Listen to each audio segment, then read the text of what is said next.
إنا نحن نزلنا الذكر وإنا له لحافظون۔ السلام علیکم ورحمۃ اللہ وبرکاتہ۔ تجوید القرآن شارٹ کورس کے چوتھے قاعدے کے ساتھ آج میں آپ کے لیے حاضر ہوں۔ آج کے قاعدے میں ہم لین کا قاعدہ پڑھیں گے اور اس قاعدے کو بھی مدہ کے قاعدے کی طرح 4 سوالات کے ذریعے حل کرنے کی کوشش کریں گے، اور پھر ہم دیکھیں گے کہ لین کا قاعدہ کیسے بنتا ہے اور اس کا کلمات قرآنی کے اندر کیسے استعمال کیا جاتا ہے، اور کلمات قرآنی کے اندر لین کی ادائیگی کا کیا طریقہ ہے۔ تو آئیے چلتے ہیں آج کے قاعدے کی طرف۔ آج کا قاعدہ ہے لین۔ سوال یہ ہے کہ لین کا مطلب کیا ہے؟ تو لین کا مطلب ہے نرمی سے پڑھنا۔ دوسرا سوال یہ ہے کہ لین کے حروف کتنے ہیں؟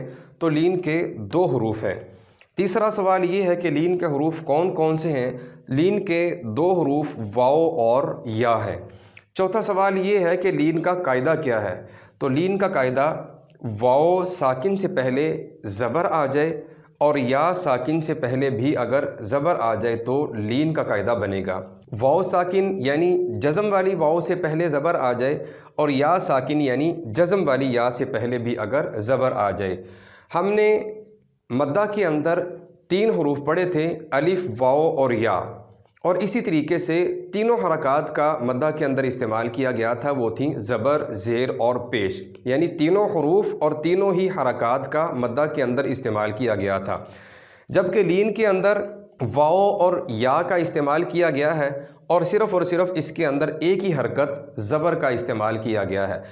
جب لین کے اندر اس طرح کا قاعدہ لگتا ہے کہ واو ساکن سے پہلے زبر آ جائے اور یا ساکن سے پہلے بھی زبر آ جائے تو اس کی آواز یوں بنے گی، با زبر واو بو، با زبر یا بئی، بو بئی۔ اس طرح کسی بھی حرف کے ساتھ جب واو ساکن سے پہلے زبر اور یا ساکن سے پہلے زبر کا قاعدہ لگے گا تو اس کی آواز اس طرح بنے گی، بو بئی، تو تئی، ثو ثئی، حو حئی، جو جئی، خو خئی۔ یہ حرف کے ساتھ پیدا ہونے والی جو آواز او ای، یہ آواز جو ہے اسی کو لین کی نرمی کہا جاتا ہے۔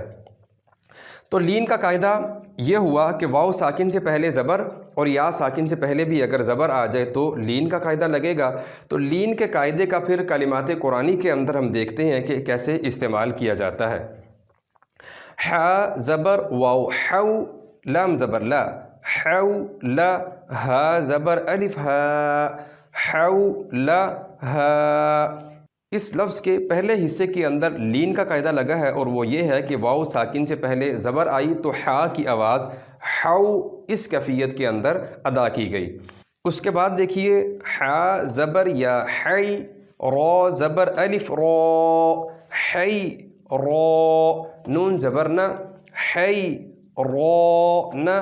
تو اس لفظ کے پہلے حصے میں یا ساکن سے پہلے زبر ہے اور اس لفظ کے پہلے حصے میں واو ساکن سے پہلے زبر ہے۔ ان دونوں کی آوازیں پھر اس طرح بنی، حو لہا، اور یہاں پر حی رون۔ تو یہ یا ساکن سے پہلے زبر کا قاعدہ اور واو ساکن سے پہلے زبر کا قاعدہ کلمات قرآنی میں اس طرح لگاتے ہوئے اس کی ادائیگی کو کیا جاتا ہے۔ آئیے دیکھتے ہیں اس کے بعد یہاں پر خو کی مثال ہے۔ تو واو ساکن سے پہلے زبر آئی تو یہاں پر بنا خوفن۔ اسی طرح یا ساکن سے پہلے زبر ہے تو یہاں اس کی آواز بنی خوئی رن۔ آگے سین کی مثالیں ہیں، سوف، سی رن۔ دیکھتے جائیے، حو حی، خو خوئی، سو سی۔ یہ آوازیں لین کی نرمی کی کیفیت کو پیدا کر رہی ہیں۔ یہاں پر دیکھیے یا رو نا، واو ساکن سے پہلے زبر ہے تو را کو لین کی نرمی کے ساتھ ادا کیا گیا۔ یہاں پر یروینا، یا ساکن سے پہلے زبر ہے تو یہاں پر ضاد کو یا کی لین کی نرمی کے ساتھ ادا کر دیا گیا۔ اس طریقے سے ہم نے لین کے قاعدے کو بڑی ہی آسانی کے ساتھ سمجھا کہ لین کا مطلب کیا ہے، نرمی سے پڑھنا، اس کے 2 حروف ہیں، وہ کون کون سے ہیں، واو اور یا ہیں، اور اس کا قاعدہ کیا ہے کہ واو ساکن سے پہلے اگر زبر آ جائے اور یا ساکن سے پہلے بھی اگر زبر آ جائے تو لین کا قاعدہ بنے گا۔ یہ لین کا قاعدہ تھا، اور ہم نے دیکھا کہ لین کے قاعدے کو کلمات قرآنی کے اندر کیسے استعمال کیا جاتا ہے اور اس کی ادائیگی کا کیا طریقہ ہوتا ہے۔ اگلے سبق میں ہم قلقلہ کا قاعدہ پڑھیں گے اور ہم دیکھیں گے کہ قلقلہ کے قاعدے کو اسی طریقے سے 4 سوالات کے ذریعے کیسے حل کیا جاتا ہے اور اس کا کلمات قرآنی کے اندر کیسے استعمال ہوتا ہے۔